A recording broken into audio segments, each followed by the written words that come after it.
Discover how the Mughal court transformed observation into art, and art into a tool of empire building and eternal.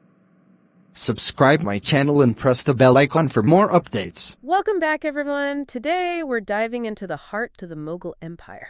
But not in the way you might think. Yeah, no battles or emperors or any of that. Well, emperors are definitely involved. But today's focus is on the Mughals' deep connection with the natural world. So like their gardens and stuff? Gardens, absolutely, but we're going way beyond that. Oh, okay. So what are we looking at?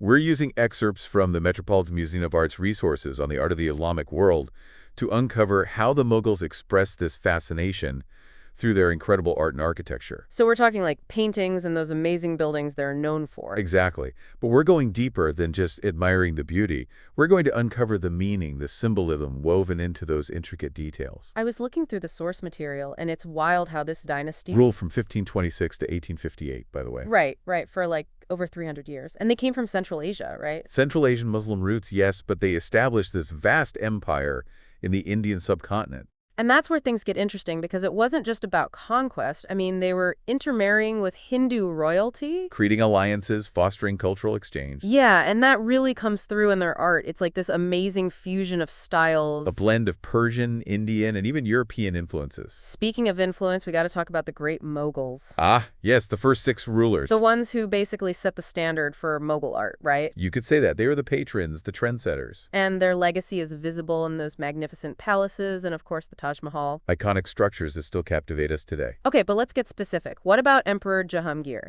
He ruled from 1605 to 1627, if I remember correctly. You do. And he was more than just an emperor. Yeah, he was like a scholar. A connoisseur of art, a keen observer of the natural world. And he documented his life in such detail. In his autobiography, the Tasuki Jahangiri. It's amazing. You can really get a sense of his personality and passions. His obsession with nature, for example. Right. He describes plants and animals with such precision. It's more than just appreciation. It's a deep curiosity. Almost like he's trying to understand their essence, their secrets. Which brings us to his patronage of botanical paintings. Ah, those incredibly realistic depictions of plants. Like scientific illustrations, but with an artist's touch. I read that he was even inspired by European botanical albums brought over by merchants. That's right. He was open to new ideas, new ways of seeing the world. So we have Jahangir, the observer, the documenter.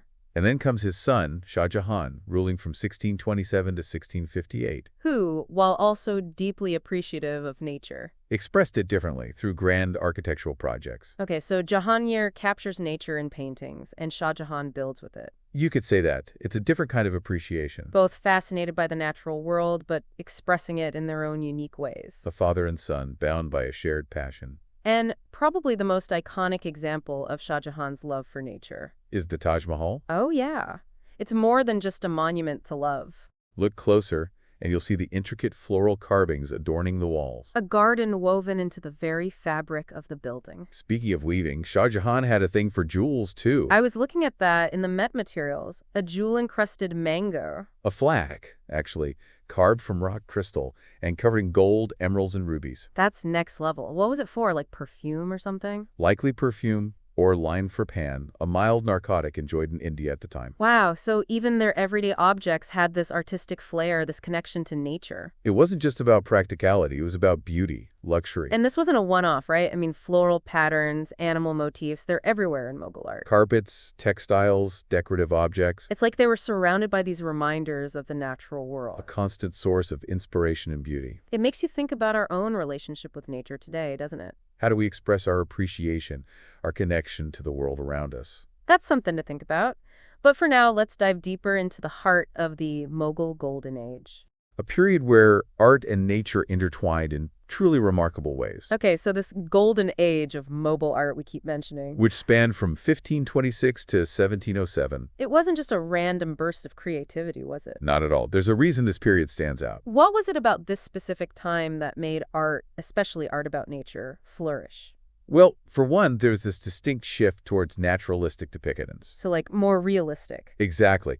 Imagine they're ruling this vast empire teeming with diverse flora and fauna. And they wanted to capture it all. In a way, yes. It was about showcasing the beauty and bounty of their domain It's like a visual record of their world. and their place within it. Okay, but it wasn't just about grand landscapes, right? What about those albums we talked about earlier? Those were fascinating, weren't they? Yeah, I mean, they were like curated masterpieces filled with poems and calligraphy and paintings. And often adorned with luxurious materials, showcasing the emperor's refined taste. It wasn't just art, it was a statement. A reflection of their worldview, their values. Right, it's like they were saying, this is what we find beautiful, this is what matters to us. And it's within these albums that we see a new style of painting emerge. Blending Persian, European, and Indian traditions. A true fusion of artistic influences. And what always strikes me is the level of detail. It's incredible, isn't it? Yeah, like they're not just painting a flower, they're capturing every delicate petal, every subtle shade of color. The mobile artists were masters of observation. Almost like scientists in a way. They were meticulous in their study of nature. Striving to understand and portray its essence. And that attention to detail wasn't limited to paintings. Right. Think about those mobile carpets. With their intricate floral patterns and vibrant colors. It's like walking through a garden. And their textiles, too, nature's motifs woven into the very fabric. It's like they wanted to carry that beauty with them, wear it, surround themselves with it. And their jewelry. We talked about that mango flasp, but there were so many other pieces. Earrings shaped like flowers, necklaces with gemstones mimicking leaves. Nature transformed into wearable art. But it makes you wonder why this deep connection with nature. It goes beyond just aesthetics, doesn't it? Yeah, what it about more than just beauty? Well, remember, they were Muslim rulers in a predominantly Hindu society, Could incorporating nature into their art be a way of bridging that cultural divide? emphasizing shared values and experiences. That's an interesting thought. I mean, the appreciation of nature is universal, isn't it? Absolutely. It transcends boundaries, connects us on a deeper level. So we're talking about multiple layers here. The aesthetic appreciation, the political symbolism of showcasing the empire's bounty, and perhaps even a desire for cultural unity. Art as a tool for communication, for understanding. That's the power of art, isn't it? It can reveal so much about a culture, a time, a worldview. It makes you wonder, what will our art say about us centuries from now? What legacy are we leaving behind? It's something to think about, but for now, let's get back to the Mughals. And their incredible artistry. What do you find most remarkable about their work? Honestly, it's their ability to capture not just the physical form, but the soul of their subjects. Their deep observation, their understanding of nature's nuances. It's like they were trying to unravel the secrets of the natural world and share them with us through their art. It's like they were saying, pay attention. There's more here than you think. Yeah, like those hidden details you only notice when you really take the time to look. I wonder if we've lost some of that attentiveness. You mean with our, what is it, like 21st century attention spans and all? Exactly. We're so bombarded with information, with technology. It's easy to become disconnected from the natural world. So the Mughals are like a reminder to slow down, Observe, appreciate the little things. to find beauty in the everyday. And that's what strikes me about their legacy. That appreciation for nature, it wasn't limited to the elite. Oh, you mean how even everyday objects had those artistic touches? Exactly. A water vessel, a textile, even the most humble items were imbued with a sense of beauty. So it's like they were bringing art into every aspect of life.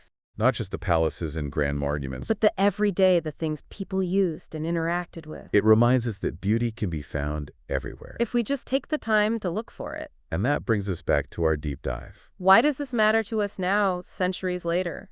What can we take away from the Mughals and their artistic legacy? It's about more than just pretty pictures, right? Absolutely. It's about understanding the power of art. To reflect a worldview, to tell stories, to connect us to something larger than ourselves. The Mughals weren't just creating art for art's sake. They were expressing their values, shaping a narrative. And leaving behind a legacy that continues to inspire. And challenge us. To look closer, to appreciate, to connect. To find beauty in the unexpected. And maybe even to create our own expressions of that beauty. So as we wrap up, I'm left with a sense of awe.